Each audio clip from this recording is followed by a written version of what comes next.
730 재보선에서 참패한 새정치민주연합 박영선 원내대표를 비상대책위원장으로 하는 비대위 체제로 전환했습니다. 박영선 위원장은 당의 재건과 혁신을 이끌 키워드로 국민 공감을 제시했습니다. 오늘 20일쯤 출범할 예정인 비대위의 명칭도 국민공감혁신위원회로 정해졌는데요. 자, 새정치민주연합 과연 재보선 참패를 딛고 일어서서 다시 국민의 마음을 얻을 수 있을까요? 박영선 비대위원장의 구상 직접 들어보도록 하겠습니다. 위원장님 나와 계십니까? 네. 안녕하세요. 예. 네, 안녕하세요. 비대위원장직 수락 직전에 다들 독배를 마시라고 하니 마시고 죽겠다 이런 말씀을 하셨던데 고민이 많으셨던 것 같아요. 네, 그렇습니다. 왜냐하면 너무나 엄중한 시기이기 때문에 그렇고요. 제가 이번에 비대위원장직을 맡으면서 느낀 또 하나의 것은 그 누구도 저에게 축하한다는 말을 하시는 분이 없을 정도로 다들 이것이 굉장히 힘들다라고 공감하시고 계시구나. 제가 그렇게 느꼈습니다. 네. 예, 그렇군요. 네. 근데 정말 이 비대위라는 자리가 참 어려운 곳이기도 한 것 같은 게요. 지금까지 야당에서 꾸렸던 비대위가 단 한 번도 성공한 적이 없었다. 뭐 이런 평가들이 나오던데요. 평가는 뭐 그렇게 받을 수도 있겠습니다만은 또 나름대로 성공과 실패에 대한 기준이 좀 모호한 면도 있고요. 또 세상 일이라는 게 그때는 평가를 못 받더라도 또 그것이 쌓여서 나중에 성공의 씨앗으로 평가받을 수도 있다고 저는 생각합니다. 그런데 이제 야당의 비대위의 경우에는 보통 아직 우리 사회에 야당에게 뭔가를 협조하면 혹시 뭐 나한테 불이익이 오는 것은 아닌가 하는 그런 이제 표현하지 못하는 그런 분위기도 있고 하기 때문에 야당 비대위의 폭이 넓어지기가 쉽지 않은 그런 어떤 우리 사회가 가지고 있는 독특한 한계 같은 것도 저는 있다고 생각합니다. 네, 그렇군요.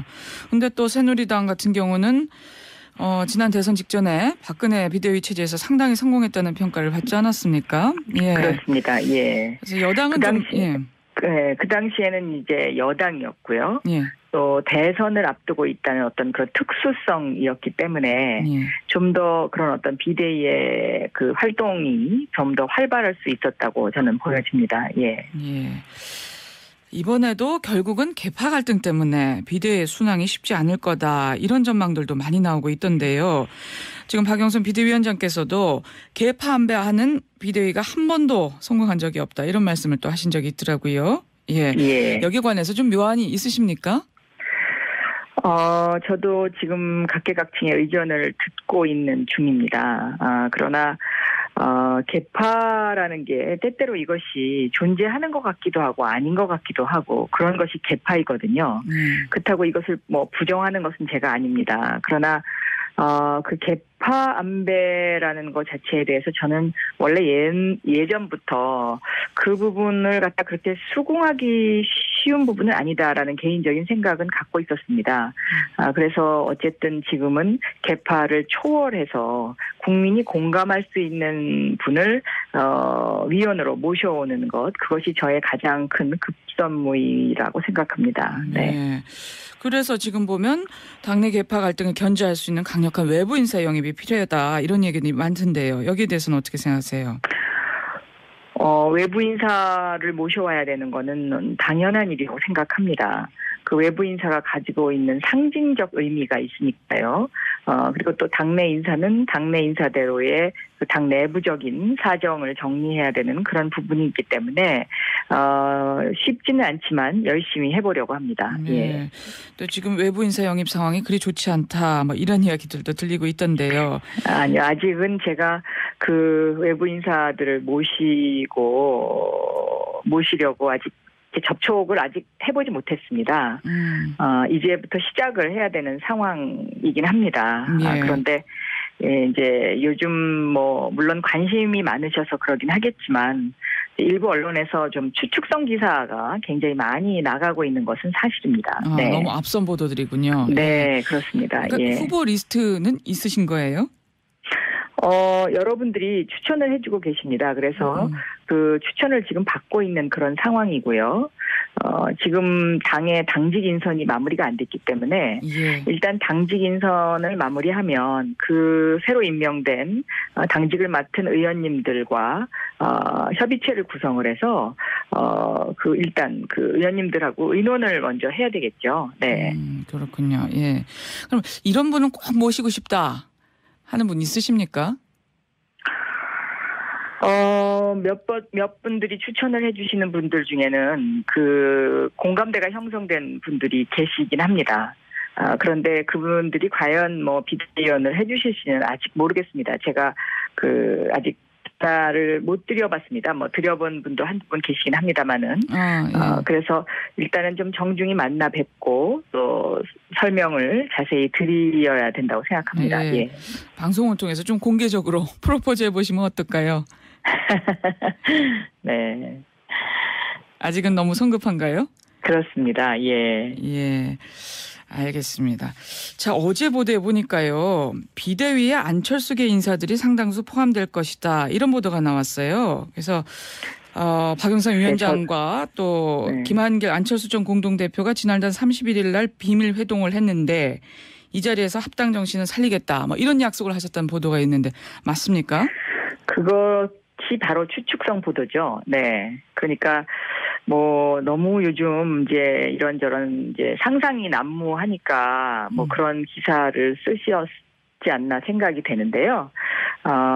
좀 너무 그 앞서가는 기사 때문에 오히려 곤혹스러울 때가 요즘 제가 더 많은 그런 상황인 것 같습니다. 예. 예. 그럼 전혀 사실무근이다 이런 말씀이시고요? 네, 그렇습니다. 예. 예. 근데 지금 안 전 대표는 물러난 상황인데요. 네네. 합당 당시에 약속한 5대5 지분 구조는 어떻게 되는가 하는 궁금증도 또 많은 분들이 갖고 계신데 어떻게 되는 건가요? 오히려 이제 안철수 대표는 저에게 지금은 자숙해야 되는 상황이기 때문에 그 성찰의 기회를 가지고 싶다 이런 말씀을 하셨지 뭐 앞으로 이걸 이렇게 해달라 저렇게 해달라 단 한마디도 그런 말을 하신 적이 없습니다. 그리고 이제 저희가 새정치와 민주당이 합당을 한 상태이기 때문에 예. 어떤 이런 합당의 정신을 함께 끌고 가는 그것은 저는 굉장히 중요한 일이라고 생각합니다. 그러나 그것이 무슨 뭐 거기에 관해서 어떤 얘기가 있었거나 그것은 전혀 사실이 아닙니다. 예. 예. 지금 다시 민주당으로 이름을 바꾸자 이런 얘기들도 새정치연합 내부에서 나오더라고요. 천정배 전 장관도 그러시고 이윤석 의원도 그러시고 인터뷰에서 그런 말씀하셨던데.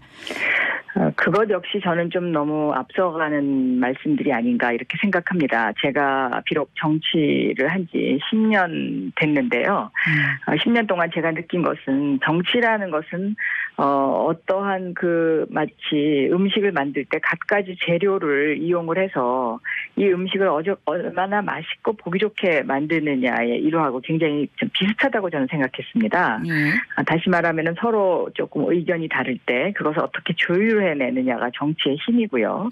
또 상대방을 어떻게 설득하느냐가 또 그것도 또 정치의 힘이라고 생각합니다. 그런 의미에서 보면 저는 이런 어떤 생각이 다른 사람들의 마음을 어떻게 하나로 모아내고 그것을 어떻게 힘으로 분출하느냐 그것이 과제라고 생각됩니다. 네. 예. 천정배 장관 이야기 들어보면 뭐 과거에도 민주통합당이라 했다가 다시 민주당 됐고 새천년 민주당이라 했다 다시 또 민주당 됐다 이런 말씀하시던데 당장은 아니더라도 이거 좀 시간을 두고 논의할 필요가 있다는 생각은 갖고 계세요?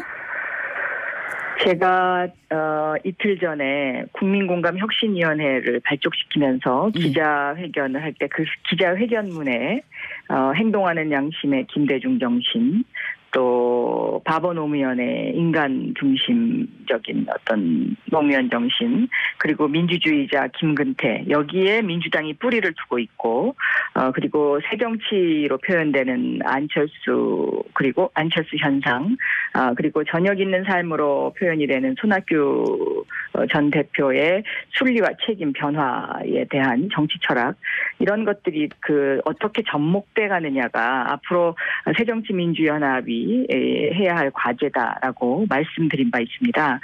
저는 그것이 바로 새정치민주연합이다라고 생각하고 있습니다. 예, 그렇군요. 자, 어제 저 위원장 수락 이후에 첫 외부 일정으로 충남 논산 네. 육군훈련소 다녀오셨죠? 네네. 예, 지금 윤일봉 사건 관련해서 좀 공분이 큰데 말이죠. 김무성 네. 대표는 더 이상 추가 인책은 없다. 군 수뇌부에 대한 추가 인책 논에 선을 그었습니다. 이런 입장에 대해서 어떻게 보세요?